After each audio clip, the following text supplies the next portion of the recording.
hasn't been that long since I did my last update of the nursery, but things are growing and changing so fast this time of year. I just thought it would be cool to kind of walk through and talk a little bit about what's going on. All right, maybe we'll start here in this crazy bed. So I try to not do this where I have multiple species in one bed. It's a little bit harder to keep track of them. You know, yes, I try to make labels and take notes, and right now with leaves, it's very easy to see what is what.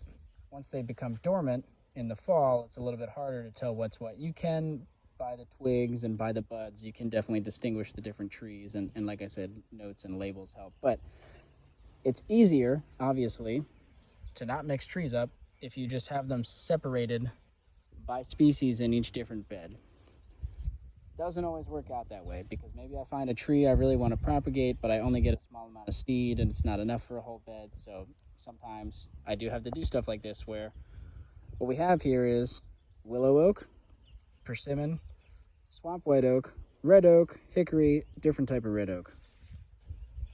Compared to this bed that is entirely persimmon, American persimmon, there is one walnut that somehow snuck in there. Other than that, look how green these persimmons are. They seem so happy. I think this density is probably okay. I don't know. It's going to be a learning experience, the density here. Ultimately, it's very likely that some of these seedlings will get shaded out as they all grow. That's just kind of how it goes when you plant this dense. And I can't say I have hardcore, strict recommendations for you should definitely go this dense, or you should go denser or less dense. I think play around with it. I'm going to keep playing around with it, but I'm happy with how this looks right now. It's interesting that these are all American persimmon. I'm pretty sure I planted these at the same time. Maybe I didn't pull all the seeds out of storage at the same time, but these are slower to germinate than those. Half black walnut in this bed. This is an entire bed of black walnut. You can see, you know, it's May, middle of May, and they're already like 2 feet tall almost.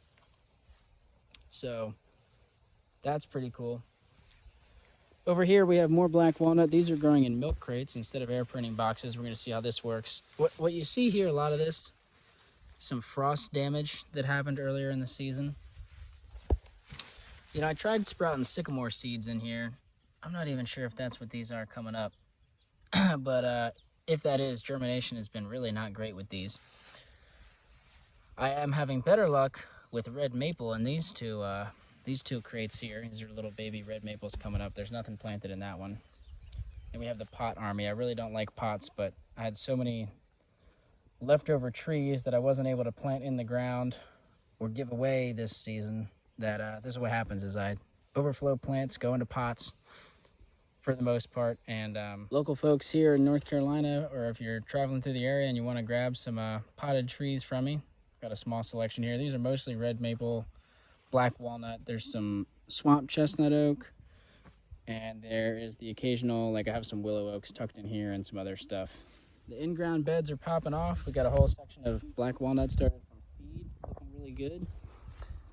These are red maples. These are actually 2 years old. Kind of an interesting story. They started 2 years ago back when I was in Pennsylvania. I kind of plucked them out. They were like this tall, growing in the yard and the mulch beds and whatnot at my parents' place.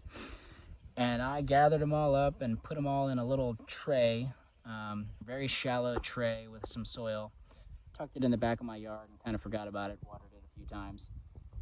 You know, they got maybe 6 to 8 inches tall that first year, and then I came here and I planted them over here in the shade, and without really any compost or mulch, just kind of basically healed them in at the beginning of the season.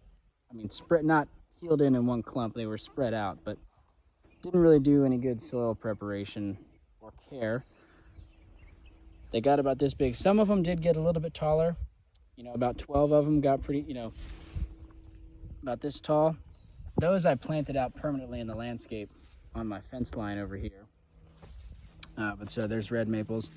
And that, you know, whatever didn't fit in this area, and most of the smaller ones, I potted up. You know, I tried to kind of grade things out. So like medium size here, small in pots, big planted out. I don't know. Do you guys need to see every single tree that I'm growing right now? I don't know. Do I have time to show you? I'm gonna try. All right, this bed's really cool. We have some hybrid chestnut, down the middle here, these are trifoliate orange, or the winter hardy orange. And right next to it is Osage orange, which I think at this stage honestly look a little bit like the American persimmon. But those are Osage oranges. Then I won't spend too much time here on this row because this is all oak. But it's interesting, these were all planted at the same time, gathered around the same time. And it's just interesting how they're not all sprouting uniformly. So this bed is very slow to wake up. White oak. Then we have some chestnut oak. Then we have some more white oak. Then we have, this bed is mostly white oak, but you can see a difference here. These are chestnut oak on this side. Really dense. And then this is a little bit of white oak with red oak. You can see all this. These are all red, and these are really, really dense. See that? Kind of show you how tall they are. Maybe it's important to note that I do have them growing under this cedar tree, right? So that's west, so the sun sets over there,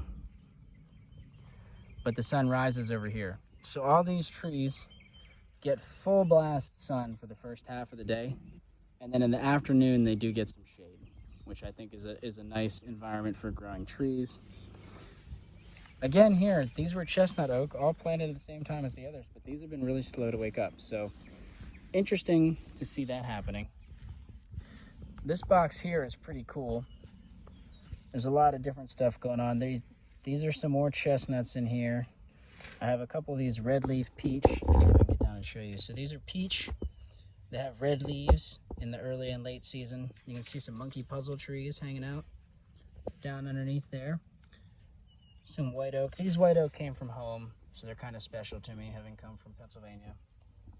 And the red leaf peach. So this is kind of the fun experiments box. You can see down in here, there are some apples and crab apples that I scattered in here, but they're really not doing so hot, so we'll see if they make it. I almost forgot. This really is a diverse box. There's some hazelnut. See these? American wild hazelnut on the edge here. They'll definitely be okay in the shade. This bed has not gone as planned. I planted some walnuts down the middle and then scattered a ton of apple seeds in here. The apples came up great. Some of them had some frost issues because they came up really early, and now they're all really, really diseased and struggling. So this might be a fail for apples. That's okay. On the topic of things not going as planned, this is where I tried to start some small seeded crops. Pines, raspberries, elderberries. See, some of these pines are coming up. I planted a few persimmons. This is one of them, I think, from a cultivar persimmon, so that I can keep track of them easier. And you can see there's not that much mulch here. It's leaf mulch. It's really fine, shredded up leaves. It's less than an inch thick, maybe just about an inch, probably less. And when I started that bed, because they're small seeds, I didn't really have any mulch in there at all. And I found that the bed was drying up way faster than I could keep it watered. It was every time I came, it was bone dry on the surface where the seeds are. And I was living a little further away at that point. It was just hard to keep up with it. And so I decided, well, I don't want to smother these seeds with mulch, but if I don't put some mulch down, they're really going to have some moisture issues, it feels like. So I put this mulch down, and now I think I might have smothered them. I'm sure a lot of those seeds are still in there, so I will either take out some of the mulch or just keep watering it and wait and see what happens, and maybe plant some more seeds in there throughout the season. Similar story in this box. Let's see if we can focus through the cage. Some locusts have come up, which is cool, and there's these little guys down here. Hard to see them, but there's a few red bud popping up, so it's a lot of small seeded stuff in here. Again, the balance between keeping them moist, not too much mulch, I'm kind of struggling with. Still learning the balance on that, but Anyway, we're getting towards the end of all the trees I got growing. There's stuff like there's walnuts scattered all in this bed. There's just all sorts of, this was kind of like seed overflow. Mostly there's some walnuts. There's a, peach right there. Just random stuff. I think there's some red bud seeds somewhere in here. Probably some Osage orange. I'm trying to get out of this shady area and use this more for, permanent plantings of shade tolerant perennials. But there's a few hickories down in here. and random oaks interspersed throughout, because again, this was kind of overflow. If I was out and I just gathered a handful of acorns or hickories or whatever, I would just put them in this bed. See some stuff popping up over here. There's a beech or two in here that I might just leave because they'll be able to hang out in the shade and then pop up tall one day. Some dogwood seeds scattered back in here, and some spice bush seeds are scattered back in here. I don't see many of those waking up yet, but they probably will. They're back there. I almost forgot. I got a few pawpaws hanging out back here in pots back in the shade, as well as a few pawpaws here in this air fern bed. These are 2-year-old pawpaws that I transplanted into here. This area has pawpaw seeds, but they're seeds I got from a friend that were allowed to dry out for a few days, so I'm not sure if they're viable, but I wanted to give them a chance, and I had the space, so maybe we'll get some pawpaws. It's really exciting to see all the lush green growth popping up out of all these beds.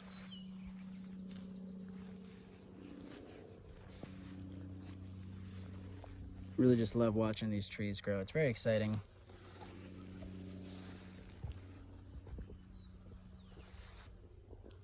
Crazy how fast they put on the growth this time of year, you know? Feels like just yesterday, those were just bare mulched beds, you know? Now they're exploding with trees. We're in the garden now, which I'm still very much in the process of transitioning from grass to production. But check out this yarrow here about to bloom. So pretty.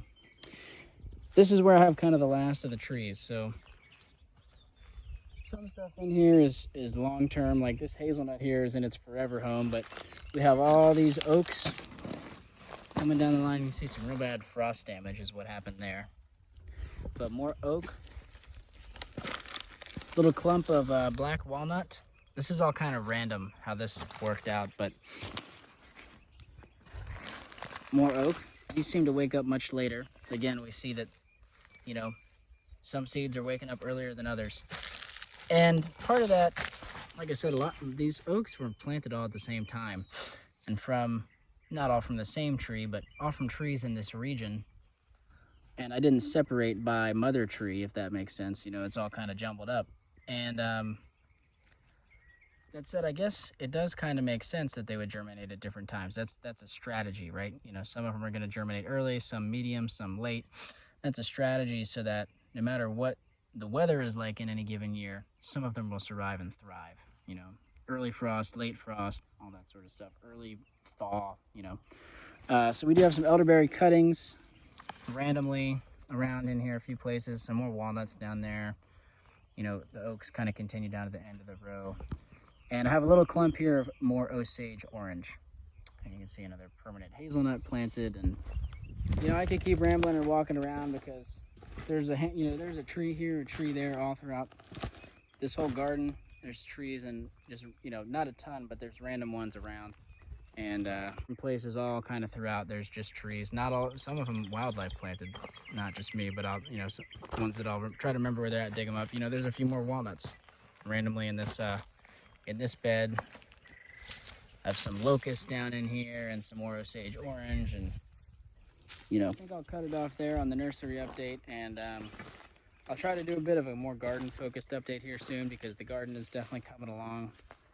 Things are changing rapidly this time of year. Hopefully this was either entertaining or helpful to some of you out there. You know, maybe you want to try growing your own trees in a small area.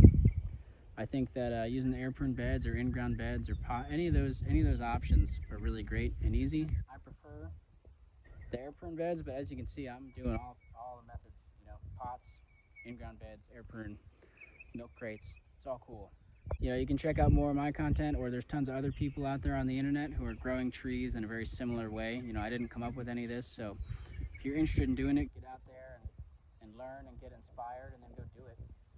And it all starts with seeds. So if you're watching this in the springtime, you know, seeds are going to start coming in soon.